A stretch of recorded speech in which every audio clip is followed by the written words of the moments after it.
Gandang araw mga boss. So yan nga, welcome sa second vlog natin. Ako nga pala si Godwin. Tara, dito tayo.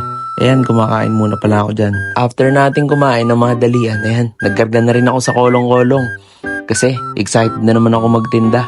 Kaya ito, medyo nag-aapura. Nag-aantay na daw kasi si Shasha Girl sa kanto. Nag-chat na. Ito, drive na ako ng kolong-kolong. Pumunta na siya sa kanto. Ayan, si Shasha Girl nga pala. Ang makakasama natin ulit dito sa pagtitinda na to. Ito, tamang drive, papunta ng bypass. Doon ulit tayo magpupwesto. Kaya samahan nyo kami. E dito, nakarating na kami. Ito, madali ang pagbubukas kasi medyo late na. Ayan, si Shasha Girl na pumasok na sa loob. Ako naman sa labas para magbubuhat ng mga gamit. Papunta na sa loob ng cart. Siya naman ang mag-ayos dito sa loob. Ganun ang toko namin para mabilis ang trabaho. Kasi sigurado mamaya may mga customer na. Ayan, may customer na nga tayo. May buena mano agad. Si ate, ayan, umorder ng takoyaki. 11 pieces daw. Then, kahit di pa na kami nakaka-setup, umorder na siya. At sundan na rin, 2 fruit tea, 1 large, saka 1 medium. Ayan, ginagawa ko nga. Kaya ito, binigay ko na, natapos ko na.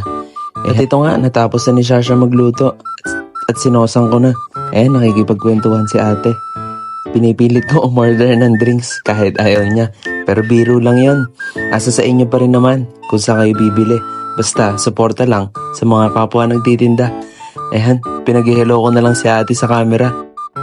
Yun, may umorder nga na naman ng mga takoyaki. Nagtatatak nga ako dyan ng sticker sa cup. Pero to, tinulungan ko na rin si Shasha Girl para sosan yung mga takoyaki para hindi na maghintay na matagal. Salamat po sa pagtangkilik sa takoyaki namin. Huwag kayong mag-alala. Lalo po naming sasarapan para hindi po sayang yung perang binayad nyo sa amin. Ito nga, may mga customer na naman tayo. Sila ate. Ayan, tamang hintay lang sila. Tinatanong ko kung anong order nila.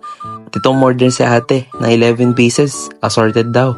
At umorder na rin yung kasama niya kanina. At ito sila ate, kuya. At umorder din. Ayan, tamang kaway sila buddy oh. Tinatanong kung nagbablog tayo. Sabi ko oo. At ito nga, ginagawa ko pa rin yung order nila. Saka yan, may umorder din pala sa atin na salted caramel si kuya, yung kasama ni ate kaninang 11 pieces na assorted.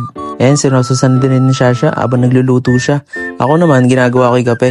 At nalaglag nga yung GoPro natin at kinuha ni buddy oh. Tamang dila lang. Salamat sa pagkuha buddy. At ito nga, may umorder sa atin. Sila sir. Cheesy takoyaki. Ilang pieces po? 7. 7 pieces po. Meron bang 7? Meron sir. At ito nga, umorder din sila sir ng 1 matcha latte medium. Yun, nagawa ko na at inabot ko na rin.